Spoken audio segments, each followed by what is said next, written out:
Muito boa noite, sejam então bem-vindos à noite informativa de segunda-feira. O jornal editorial do Porto Canal começa a partir de agora. A semana ficou em grande parte marcada pela polémica nomeação de Pedro Adão e Silva para comissário das comemorações do 50º aniversário do 25 de Abril.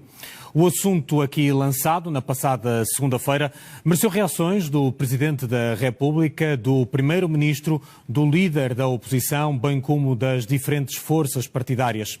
Apesar de ter preferido não responder às perguntas do Porto Canal e sem desmentir nada do que aqui dissemos há uma semana, o recém-nomeado comissário desdobrou-se em explicações.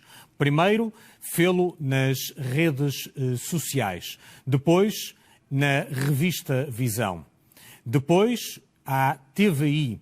Depois, no seu espaço habitual na TSF e, por fim, na sua coluna no Semanário Expresso. Foram, porém, várias as incongruências apontadas ao longo dos últimos dias às explicações de Adão e Silva, como, por exemplo, quando afirmou que já era seu objetivo suspender a docência e não acumular os dois empregos, o de professor do Esqueté e também o de comissário, isto apesar de a sua nomeação, feita especificamente em seu nome, prever que pudesse acumular os dois empregos, como se pode ler na resolução publicada em Diário da República. Ou, dando outro exemplo, quando, para responder a Rui Rio, afirmou que o salário de comissário e o de docente eram iguais e que, por isso, nenhum favorecimento lhe poderia ser imputado.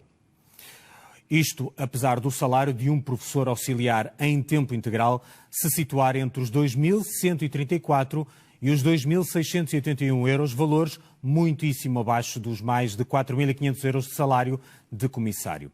Mas adiante, porque o que está aqui hoje em causa é, sobretudo, a catadupa de reações de índole, digamos, criativa que surgiram nos últimos dias na sequência do editorial do Porto Canal da semana passada.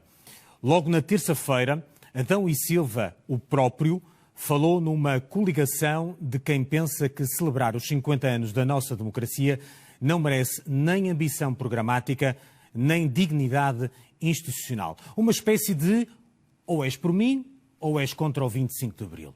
E em entrevista à TVI, afirmou mesmo que as críticas ao modelo das comemorações, ao aparato estatal anunciado e à sua nomeação, revelam problemas com a democracia. Que é como quem diz, se não és por mim, és contra a democracia. À sua defesa, juntaram-se outros comentadores, quase todos eles com uma particularidade. Há aqui algumas pessoas que têm uma relação próxima com o Pedro Adão e Silva. Eu, seguramente, sou amigo do Pedro há décadas. Bem, antes de mais, deixa eu fazer também a declaração de interesse. Eu sou amigo do Pedro há menos tempo que tu, mas... Eu sou amigo antes de eu ou ele sermos comentadores há 20 anos que sou amigo dele. Eu não sou amigo do Pedro como vocês há tantos anos, mas faço um programa com ele há 5 anos, todas as semanas. Eu conheço há 30 anos o Pedro Adão e Silva, nem da política, nem do comentário. E o Pedro Adão e Silva, de quem eu gosto, é uma pessoa superiormente inteligente. Rui Tavares, no seu artigo de quarta-feira, num jornal público, falou num ataque às comemorações do 25 de Abril, promovido pelo mundo do futebol e por um canal de um clube, diz Rui Tavares, que, segundo a sua lógica, escreve num jornal de supermercados. E logo concluiu com absoluta certeza que não foram alheias às rivalidades pessoais e clubísticas. Não sei se estão a ver bem este raciocínio. Por fim, Daniel Oliveira. O canal de um clube de futebol, pode-se dizer qual? Do Futebol Clube do Porto, e o Pedro Adão e Silva foi comentador ou é comentador do Benfica, e há um processo de transferência para a política do discurso do futebol, das guerras do futebol, e se a política está má, ainda pior vai ficar, porque vamos ficar com o lamaçal que é o futebol, a inundar a política, sobretudo neste momento temos clubes de futebol que dirigem órgãos de comunicação social. E isso é um problema. Muito bem. Vão transformar a agenda política na agenda do futebol. Vamos, espera. É impossível ficar calado perante esta intervenção de Daniel Oliveira, um ataque carregado de ódio, efervescente, incendiário e indigno. Um ataque à integridade e autonomia editorial do Porto Canal. Um processo de intenções mesquinho que resulta num insulto não só a mim, enquanto diretor de informação, como também a todos os jornalistas que compõem esta redação. Dezenas de jornalistas que eu defendo, não só por obrigação, mas sobretudo por convicção. Um insulto ao papel diferenciado do Porto Canal no panorama da comunicação social em Portugal, ao serviço público que presta enquanto única estação de televisão inteiramente produzida e dirigida fora de Lisboa. A única que se predispôs a ouvir todos, e volto a dizer todos, os candidatos presidenciais, sem vetos à cabeça ou proscritos à partida.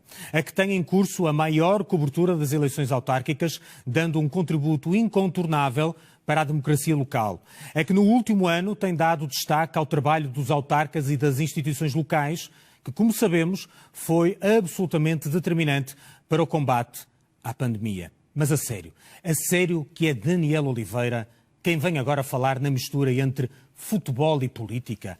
Alguém que construiu uma imagem pública enquanto político, mas que simultaneamente utilizou e utiliza a sua condição de adepto de um clube. Alguém que tem sido fundador, tendo sido fundador de um partido político, o Bloco de Esquerda, no caso, nunca se coibiu de escrever durante anos num jornal desportivo enquanto adepto de um clube de futebol. E como se não bastasse, reparem que Daniel Oliveira assinava a sua crónica no Record, verde na bola, como analista político. Deixando claro que não estava ali para misturas, isso sim é um verdadeiro lamaçal, é aquilo que se chama. Ironicamente, os que alertam para a tal futebolização da política, seja lá o que isso quer dizer, são, como se vê, os primeiros a operar uma mistura entre futebol e política num exercício de maniaquismo, manipulação e redução ao absurdo. Reparem que ninguém o tinha feito ou sequer sugerido até o momento em que Rui Tavares e Daniel Oliveira o fizeram. E fizeram-no com um objetivo bastante claro, e se me permitem até, de certa forma, infantil. Desviar as atenções do essencial e fazer de Adão, além do comissário, também uma vítima. Vítima de uma grande conspiração futebolística e antidemocrática, porque o Porto Canal tem como acionista maioritário o Futebol Clube Porto e o comissário Adão é, vejam bem, benfiquista. Está tudo ligado. Básico, não é? Numa palavra, ridículo. A questão de fundo é que não só nos querem impor um modelo, um calendário, uma equipa e até a pessoa responsável pelas comemorações, como querem censurar ou mesmo proibir toda a crítica a essas decisões. Mas afinal, que 25 de Abril é este de onde vieram estes seus autoproclamados guardiões?